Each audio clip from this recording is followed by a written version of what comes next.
those writers that, I don't know, she gives you tools in her books or like situations that make you think and reflect on your own personal level. And so I just really enjoyed this, If I Stay. Number 5 happens to be another Gayle Forman book. So she's kind of back to back on 5 and 6.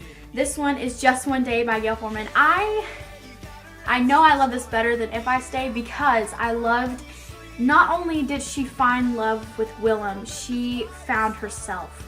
And when she went back to school and she was kind of standing up to her parents and saying like, this is what I want to study, and you know, just kind of coming into her own. And that's what I want with my life. I want to, you know, I want to be true and honest to myself, make sure I find the thing that, you know, I love and go after it. And even, and I love the way she, you know, was so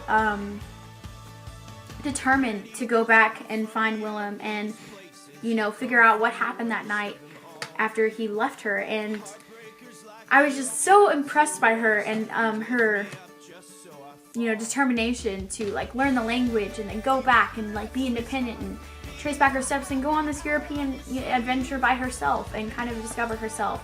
And I was just really, really, not only is it a story of love, it's a coming of age story, and I was just super impressed. And that's kind of what got me on the Gayle Forman bandwagon. So I just totally recommend Just One Day. I got it from my friend for Christmas because I was like, this book will teach you things about yourself that you didn't even know. But yeah, Just One Day by Gayle Forman, go read it. I loved it. So that was number 5. Number 4 on my list is actually a reread. I reread Mockingjay before the movie, and oh my gosh, if you have any harsh feelings about Mockingjay, and a lot of people do, a lot of people have harsh feelings with the 3rd book in a lot of series, but I know when I read this book the first time, it was slow. I didn't like it. I didn't like the ending. Like, I felt like everything was rushed at the end, and I felt like things in the beginning were unimportant. And when I read it the second time, I realized how much better I understood the story and how much better I understood Katniss's like mental breakdown, and I like felt for her. And oh man, it was perfect to read right before the movie. It made me understand the movie, and the movie did a spectacular job, even making this first half a little bit more interesting, because I have to agree that it is a little bit slow in the beginning, but it's also interesting to me the second time I read it, of how like distraught she is and how torn up she is about going into 2 games. Like, I guess when I read it, I was like, well, she's fine, she's fine, she's fine. And then she goes through so much. You have to remember that she went through 2 games and she's completely lost herself. She's lost PETA, and oh, I reread it and I loved it. And it is just, I've always kind of debated in my mind like Divergent series or Hunger Games series. And by rereading this book, I am definitely Hunger Games series for life. I mean, she did kill off some people I wasn't happy about, but so did Veronica Roth. And I just gotta say that I felt like this story, this book, fit better in her series as a whole than Allegiant did. And I hate saying that because I do appreciate, you know, the story from the Divergent series. Like, I love Triss's story, but I just, Mockingjay the second time was so much better. If you read it and you didn't like it, I recommend reading it again, especially before part 2 comes out next year in November. And you will remember why you love the series so much, and the movie will be even more spectacular, and you will just love the series, and it will live on even after the second movie, because I will probably own all the movies and marathon them multiple times throughout my life. So number 4 was Mockingjay, a reread, and I usually don't reread books, by the way, and I voluntarily reread this book, and I was super glad I did. So reread this book, or if you haven't even read it, what are you thinking? Go back, go read Hunger Games, Catching Fire, and then get to this baby, appreciate it, take it for the ride that it is, and don't worry that it's kind of slow in the beginning, because at the end, these last like 5 chapters are going to be like bam, bam, bam, bam, bam, and you're going to be like, what happened?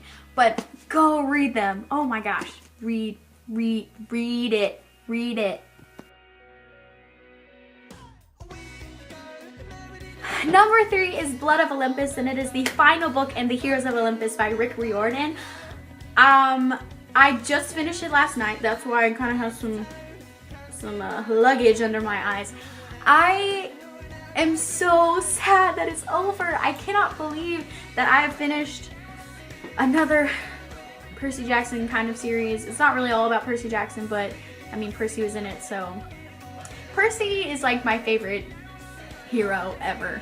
And I was just, it's like the first series, the Percy Jackson and the Olympians, was like my childhood, and it's really what got me started on reading, besides Twilight. And I love those books, and I was super ecstatic that he wrote another series.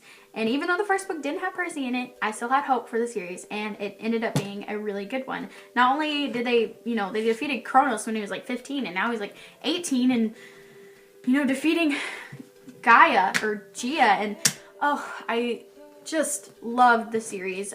Super happy about it, really happy about everything, and Rick does a good job with, even though he does do a lot of killing off some of our favorite characters, he does save those that he knows that will hate him for. Like, I was really worried that Percy might die, but he didn't, and it was good. I love Percy and Annabeth's relationship. I'm super excited that they're kind of, at the very end, they were like, well, we're gonna go live in New Rome and like have a life together, and it's adorable. And even though Jason is not my favorite character, I felt like he was kind of pointless sometimes. He did prove himself, I think, in this book. I liked him a lot better in this book. I love him and Piper. Frank and Hazel are okay. They're not my favorite. I love Raina. I was interested about her story. I love Nico. Nico has, I don't think I ever expected to like Nico, because in the first series he was just this little kid, and then he was like, I hate you, Percy Jackson, for killing my sister.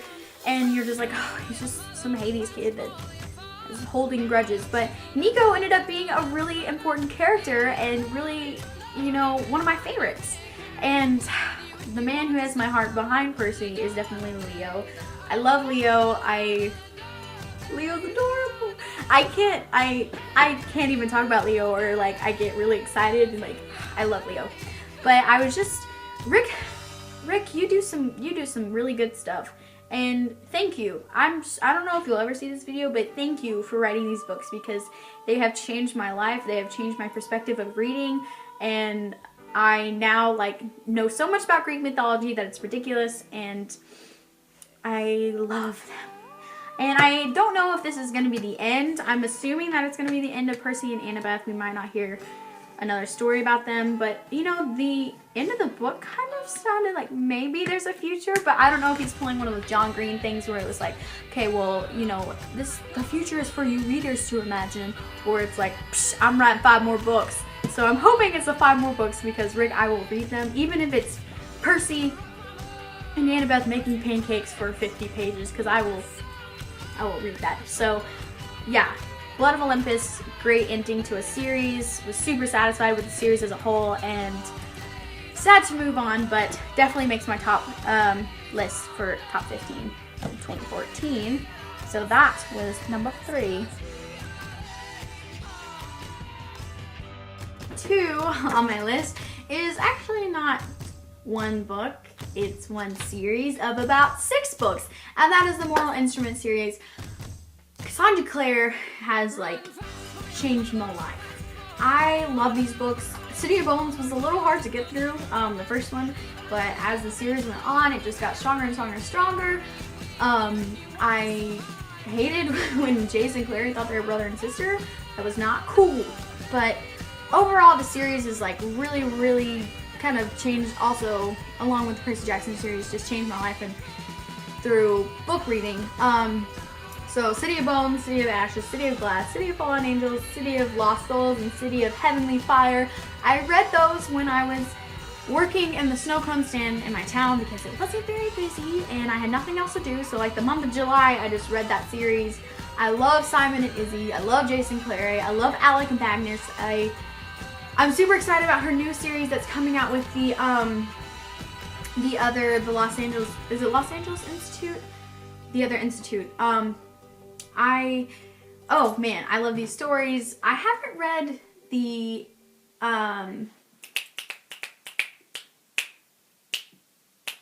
the Clockwork, Infernal Devices, The Infernal Devices. I haven't read those yet, and I've heard that they're better than the other ones, but I will get around to it eventually. So yeah, so that kind of I put that whole chunk of 6 books in one slot because I couldn't pick one book to be my favorite. I had to, you know, put them together as a series as a whole. So the Immortal Instruments series by Cassandra Clare is really, really, really, really, really good. So go read them if you haven't read them. If you have, high five.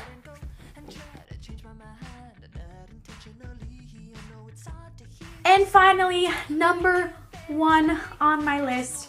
I had to do kind of a series. It's not complete yet, but I had to do a kind of series again, and that is the 5th Wave series. Yes. I am so ecstatic about this series. I'm excited for it. I'm excited to see where it's going to lead to. I love this book. I read this book during spring break.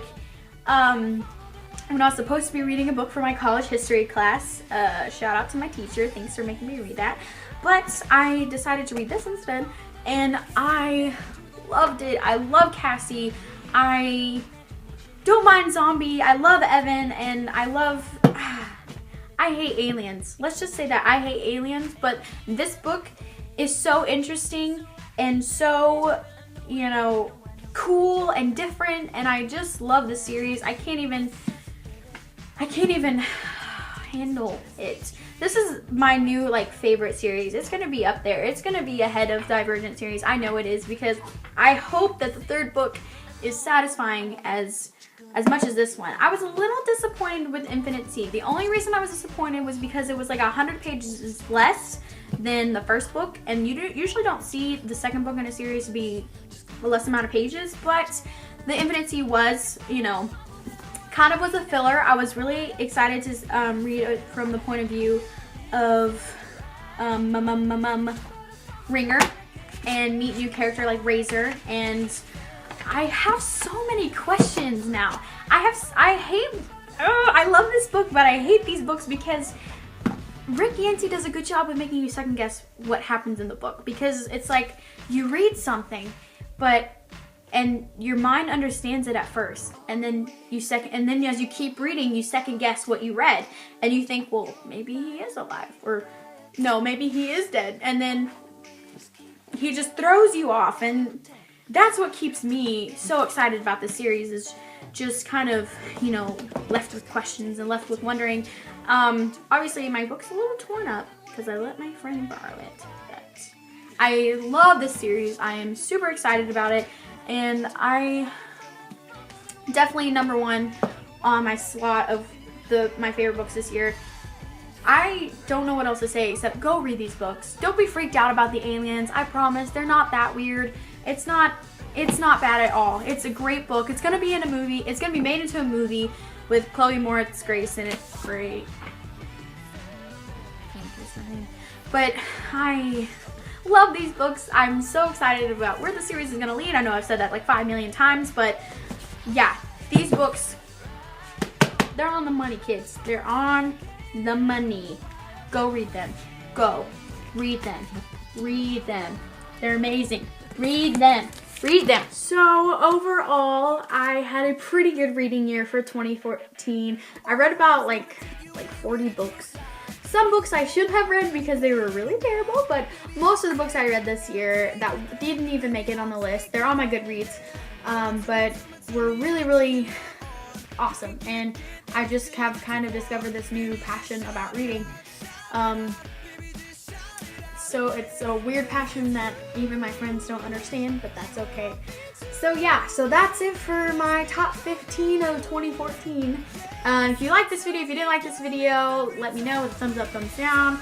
Tell me about your favorites in the comments. If you had a similar book that was your favorite this year that you also read that was on my favorites video, let me know about it. So have a wonderful New Year's, everybody. Make good choices on New Year's Eve. Don't drink and drive. Also, I hope that you are satisfied with your 2014 year, and I can't wait to see how 2015 rolls out for everyone.